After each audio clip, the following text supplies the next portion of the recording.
అందుకే నమస్కారం. నా క్యాటలిస్ట్ సస్పెన్స్ ఛానల్ పెట్టింది అక్టోబర్ 2, 2020. ఆగస్టు 27, 28 తారీఖులలో జగన్మోహన్ రెడ్డి గవర్నమెంట్ 2020లోనే నన్ను ఎలా ఇబ్బంది పెట్టారంటే రాష్ట్రం అందరికీ తెలుసు, మేబీ కొంతమంది తెలియకపోవచ్చు. ఆ తర్వాత ఇక నేను ఛాలెంజింగ్గా తీసుకొని నిజాలు జనాలకు తెలియాలన్నప్పుడు వినమ్రంగానే ఉంటూనే ఒక ఇండిపెండెంట్ జర్నలిస్ట్ బతకాలనుకొని ఈటీవీ ప్రతినిధి నుంచి కూడా బయటకు వచ్చి ఈ క్యాటలిస్ట్ ఛానల్ అక్టోబర్ 2, 2020 పెట్టింది. ఆ తర్వాత జగన్ అధికారంలో ఉన్నప్పుడు నాకు ఎన్ని థ్రెటనింగ్ కాల్స్ వచ్చాయో, మెసేజ్లు వచ్చాయో, మెయిల్స్ వచ్చాయో నాకు తెలుసు. బట్ ఏ రోజు వెనక తగ్గల ఉన్నదన్నట్టుగా చెప్తానన్న అలాగే ఉన్నా. ఈ రోజు కూటమి గవర్నమెంట్ వచ్చిన తర్వాత కూడా వాళ్ళు చేసిన తప్పులు ఎత్తి చూపుతూనే ఉన్నా. అలా అని చెప్పేసి ఆనాడు ఈనాడు జాంబీలాగా వైసీపీ బెచ్ మీద పడుతూనే ఉన్నా. నేను ఫేస్బుక్లో పెట్టిన నా పోస్టులు ఊహించిన విధంగా భయంకరంగా లైక్స్ వస్తున్నాయి. అసలు అన్ని రావు. ఏటైనా క్రాస్ చేస్తే కింద కామెంట్లు ఘోరంగా ఉన్నాయి. ఎవరు రీలంటే YCP scrap batch.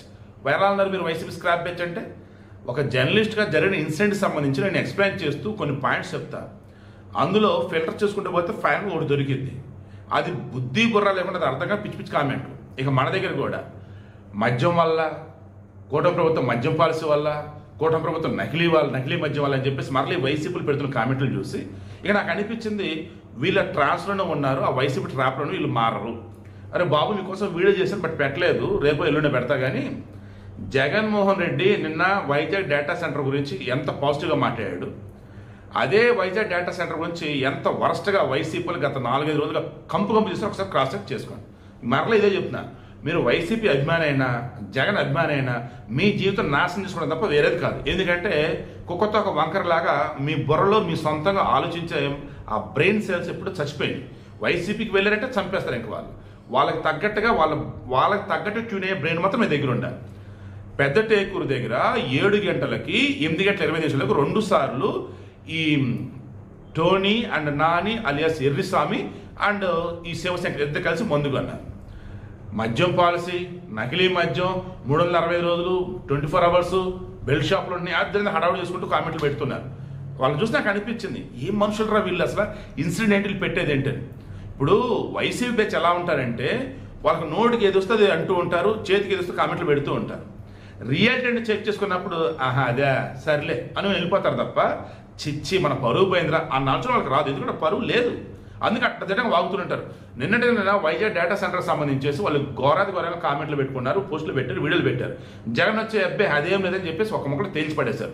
Data centre చాలా ఉపయోగం అన్నాడు, అది తెచ్చింది నేనే అన్నాడు. అదే డేటా సెంటర్ గూడనంటూ ఉపయోగం లేదంటూ పిచ్చిగా మాట్లాడేది కూడా వీళ్ళే.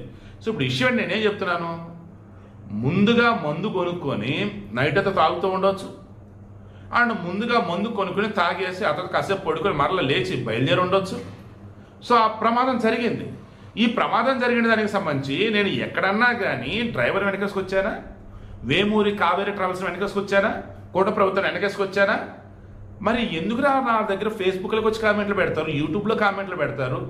బుద్ధి బుర్ర జ్ఞానం ఉండవేరా మీకు? అసలు కొంపలో వాళ్ళని మిమ్మల్ని అసలు మార్చరా, లేదంటే అంతా ఒకటేనా?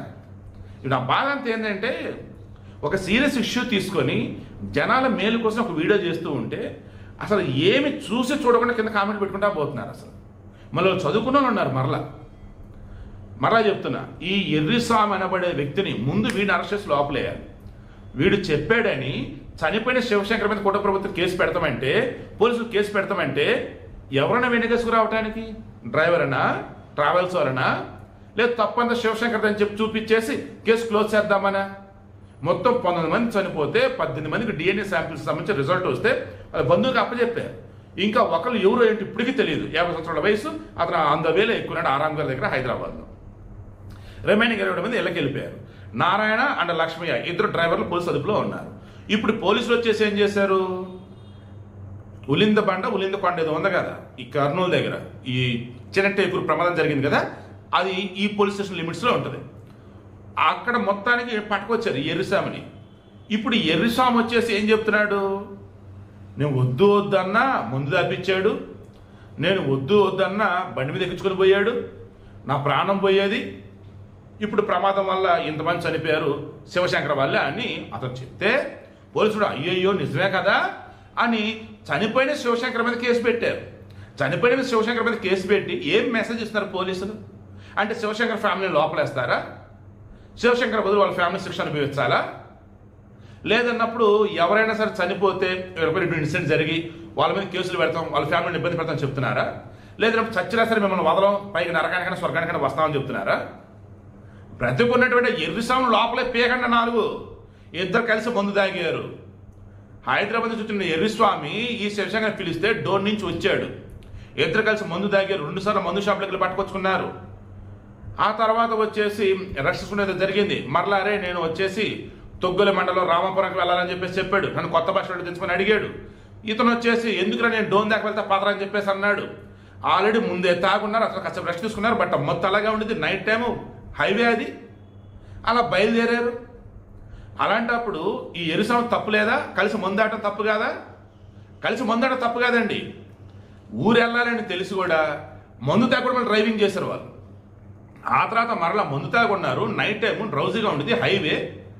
అయినా సరే డ్రాప్ చేస్తానగానే ఎరుస్వామి ఎక్కి వెనకాల కూర్చోలేదా? మరి అంత తప్పు లేదా?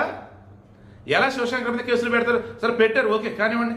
ఎరుస్వామిని ఎందుకు వదిలేస్తారు? మీరు ఎరుస్వామి కదా లోపలేయాలి అంటే డ్రైవర్ మిగతా వాళ్ళు చూశారు, వెళ్ళిపోయారు. మనం ఎందుకు లేరని చెప్పేసి ఈయన చూసినా సరే ఆ స్పీడ్ కంట్రోల్ చేయలేక బండి ఎక్కిచ్చాడు.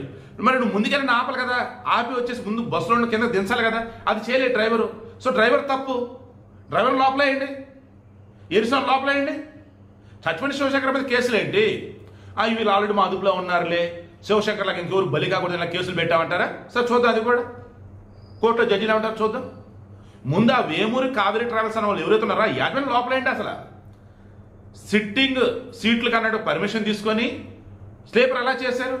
ఆ స్లీపర్కి సంబంధించి వాళ్ళ మెటీరియల్ మొత్తం నాశరకం. స్పీడ్ ఎక్కువ ఉండాలని చెప్పేసి వాడింది ఐరన్ కాకుండా వేరే అల్యూమినియం మెటీరియల్ వాడారు.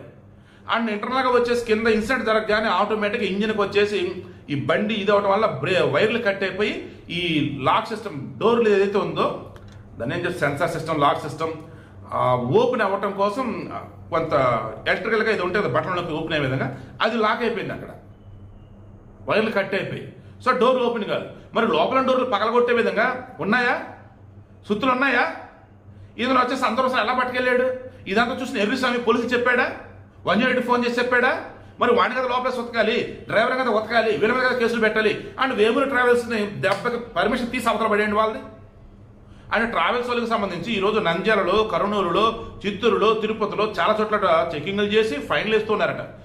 2013లో మహబూబ్ నగర్ పాలెం దగ్గర జరిగిన ఘోర దుర్ఘటన తర్వాత ఇలాగే ఫైన్లు వేశారు, ఇలాగే బస్సులు సీజ్ చేశారు. దావిది మరలా ట్రావెల్స్ ఎంత బాధతో, కోపంతో, బాధ్యతతో వీడేస్తానంటే నేను వీసు కోసమో గంటకు ఒకటో అండ్ కుటుంబంతో సపోర్ట్ అన్నట్టు. అరే మనుషులేనారు అసలు వీళ్ళు? ఎలా కామెంట్లు పెడతారట? కంపరం పడుతుందిరా బాబు మీలాంటి వాళ్ళు ఈ సమాజంలో ఉన్నారంటే. ఆడమాగని అందరూ చెప్తున్నా, ఆ వైసీపీ ట్రాప్లో కానీ ట్రాన్స్ఫర్ ఇంకా ఉంటే ఇంకా ప్రమాదమే. దయచేసి ఇంట్లో ఉన్న పెద్దవాళ్ళని వాళ్ళు మార్చండి. నేను మరలా కూటమికి సపోర్ట్ చేయండి, జనసేనకి సపోర్ట్ చేయండి, టీడీపీకి అట్లా వైసీపీ ట్రాప్లో, వైసీపీ ట్రాన్స్లో ఉండదని మాత్రం చెప్తున్నా. ఎందుకు అన్నప్పుడు వైద్య డేటా సెంటర్ సంబంధించి గుడివాడ అమర్నాథ్, సాక్షిలో డిబేట్లు మొత్తం ఎంత గబ్బులేపాయో జగన్ ప్రెస్ మీట్ పెట్టి సూపర్ నేనే తెచ్చా, డేటా సెంటర్లో ఎంతో ఉపయోగం ఎలా అన్నాడు. ఈ 2 క్రాస్ చెక్ చేయండి చాలు. ఎర్రి పప్పలం చేస్తాడు, వీలైతే మీ శవ రాజకీయం చేస్తారు. అంత దుర్మార్గమైన పార్టీ అది. సో ఆనాడు జగన్ అధికారంలో ఉన్నప్పుడు నేను ఇలాగా మాట్లాడా జెన్యున్గా ప్రజల పక్షాన. రోజు కూటమి ప్రభుత్వం అధికారంలో ఉన్నా ఇలాగా మాట్లాడుతున్నా, జెన్యున్గా మాట్లాడుతున్నా. కందుకూరు ఇన్సిడెంట్ ఉంది కదా, దాని సంబంధించి వీడియో కూడా చేసిన, బట్ బస్సు ఇన్సిడెంట్ వల్ల అది వీడియో పోస్ట్ చేయాలి, అది రేపిస్తాను నేను. సో వీడియోకి ఇంట్రెస్ట్ మీకు అర్థమైందా? ఎర్రిస్వామిని లోపల వాడు శిక్ష చేయాలి, వాడిదే తప్పు. చనిపోయిన శివదే తప్పు. శివ చచ్చిపోయి వీడు బతుకున్నాడు, తెలిసి ట్రావెల్ చేసాడు, తెలిసి మందు తాగాడు. అండ్ డ్రైవర్ తెలిసి మరీ కూడా ఎక్కువ దూరం వెళ్ళిపోయాడు, మంటలు వచ్చేదాకా ఆగాడు. అండ్ ట్రావెల్స్ వారు నాశక మెటీరియల్ వాడారు, అండ్ తీసుకున్న పర్మిషన్ ఒకటి, నడిపిస్తున్న పర్మిషన్ ఒకటి. సో ఇలా చెప్పుకుంటూ పోతే ట్రావెల్స్ని రద్దు చేయండి, వాళ్ళని లోపలేయండి. Vemuri travels, Vemuri Kaveri travels. ఈ డ్రైవర్కి మరణశిక్ష పడ్డా సరే అబ్జెక్షన్ లేదు. అంత ఘోరాన్ని తప్పదానికి పాల్పడ్డాడు, ఘోరం చేశాడు. అండ్ ఈ ఎర్రిస్వామి ఇతను ఉన్నాడు కదా, ఇతను కూడా వదలదు, ఇతను కూడా కఠిన శిక్షలు పడాలి. ఎందుకంటే రానున్న రోజులలో మందు తాగి వెనకాల కూర్చోవడం భయం వేయాలి. మందు తాగి ముందు డ్రైవ్ చేస్తానంటే నీకు దండరా బాబు, నేను బైక్ ఎక్కడ బాబు అన్నట్టుగా ఉండాలి. ఓవరాల్గా మందు ఇంట్లో కూర్చుని సరదాగా తాగామా, ఫ్రెండ్స్తో పాటు సరదాగా బయట ఎంజాయ్ చేసామా, ఆ తర్వాత సేఫ్గా ఇంటికి వచ్చామా, పడుకున్నామా, అంతేగాని బయట తిరిగామా, ఎంజాయ్ చేసామా అన్నట్టు గనక ఉన్నారు అంటే, ఆలోచన రావాలంటే ఉత్సాహపడాలి ఒక్కొక్కడికి. ఆ రకంగా ఇప్పుడు కూటమి ప్రభుత్వం రేవంత్ రెడ్డి గవర్నమెంట్ చేయాలని కోరుకుంటూ ఉన్నా. మరలా రిక్వెస్ట్ చేస్తున్న, పిల్లలైనా పెద్దలైనా మరలా చెప్తున్నా, మన సరదాలు మన ప్రాణం తీసే విధంగా ఉండకూడదు. మన సరదాలు మనం చేసే పొరపాట్లు అవతల ప్రాణం తీసేలాగా ఉండకూడదు. ఈ రోజు జరిగిన దానికి సంబంధించి నేను కంటిన్యూగా వీడియోలు ఇస్తున్న దాని యొక్క ప్రధాన ఉద్దేశం వ్యవస్థలో మార్పు కోసం. వ్యవస్థలో మార్పు కోసం ఇప్పటికైనా సరే ఇంత ఎఫర్ట్స్ పెడుతూ నేను ఉన్నప్పుడు వీడియోని పూర్తిగా కూడా చూడకుండా పిచ్చి కామెంట్లు దయచేసి పెట్టకండిరా. సమాజం కోసం ఇంత ఇదిగా ఎఫర్ట్స్ పెడుతూ ఎన్ని రకాలుగా ఎన్ని పిచ్చి కామెంట్లు వస్తున్నా తట్టుకొని నిలబడుతుంది నాకు తెలిసి నేను ఒక్కడేరా. ఎందుకంటే కమర్షియల్గా అసలు నేను లేను, ఓ పార్టీ స్టాండ్ తీసుకోను. ప్యూర్లీ అంతా నావాలనుకుంటూ యాజ్ ఒక ఇండియన్గా ఇట్స్ మై రెస్పాన్సిబిలిటీ అన్నట్టుగా నేను ఉన్నా. మిగతాలో ఉంటే సంతోషమే, బట్ నాకు నేను తెలుసు కాబట్టి ఈ బాధ నాకంతా. ఇంత బాధ్యతగా ఉన్నా సరే ఇంత నిర్లక్ష్యంగా ఎందుకు కామెంట్లు పెడతారు, ఎందుకు పిచ్చిగా మాట్లాడతారు అని చెప్పేసి